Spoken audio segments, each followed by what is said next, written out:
গুৱাহাটীৰ প্ৰেছ ক্লাবত north east indigenous people's পাৰ্টিৰ সংবাদমেল চৰকাৰৰ প্ৰতি মুঠ ২৫টা দাবীৰে এই সংবাদমেল ৰাষ্ট্ৰসংঘৰ খিলঞ্জীয়া অধিক চনত ২০০৭ উত্তৰ পূৰ্বাঞ্চলত সম্পূৰ্ণৰূপে কাৰ্যকৰীকৰণৰ দাবী উত্তৰ পূৰ্বাঞ্চলৰ খিলঞ্জীয়া জনগোষ্ঠীয় নাৰীসকলক সম অধিকাৰ প্ৰদানৰ দাবী উত্তৰ পূৰ্বাঞ্চলৰ ৰাজ্যসমূহৰ সীমা সমস্যাৰ স্থায়ী সমাধানৰো দাবী কেন্দ্ৰীয় পুঁজি অধিক আবণ্টন দি মৌলিক সমস্যা সমাধান কৰাৰ দাবীকে ধৰি মুঠ ২৫টা দাবী চৰকাৰৰ ওচৰত উত্থাপন কৰিলে নৰ্থ ইষ্ট ইণ্ডিজেনিয়াছ পিপলছ পাৰ্টিয়ে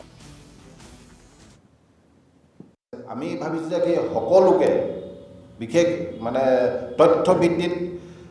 ইণ্ডিজিনিয়াছ আমি বিচাৰিছোঁ আৰু চৰকাৰে যি ধৰণে খিলঞ্জীয়া কথা কয় কিন্তু বিধানসভা বা লোকসভাত পাছ হোৱা নাই খিলঞ্জীয়াৰ কাৰণে কি কৰিব আৰু খিলঞ্জীয়াৰ কাৰণে কিছুমান প্ৰজেক্টটো আহি আছে সেই প্ৰজেক্টবিলাক খিলঞ্জীয়াসকলে পোৱা নাইতো আজিলৈকে আমিও ধৰি লওক আজিৰ দিনত মোবাইল আছে আমি ৰাষ্ট্ৰসংঘৰ লগতো আমি মোবাইলত চাই থাকোঁ ধৰি লওক বাতৰি পত্ৰ পঢ়ি থাকোঁ দেখি থাকোঁ আমি চব কথাই নজৰত ৰাখিছোঁ কথা হ'ল কি বিশেষকৈ আহোমসকল যে ৫৩ চনতে কৈ দিয়া হৈছে যে ST নহয় আৰু OBC নহয় আদাৰ বেকৱাৰ্ড মানুহ নহয় আমি গড় মাৰিলোঁ যুদ্ধ কৰিলোঁ মৈদাম দৌল দেৱালয় বনালোঁ সেই মানুহকে কেনেকৈ আদাৰ বেকৱাৰ্ডৰ মানুহ OBC হ'ব আমি OBCও নহয় কিন্তু কথা হ'ল কি অকল আমাৰ নিৰ্দিষ্ট এখিনি মানুহে আহোম হিচাপে যদি ওলাই যাওঁ ৰাজশাসনৰ টাইমত আমাৰ উপৰি পুৰুষসকলে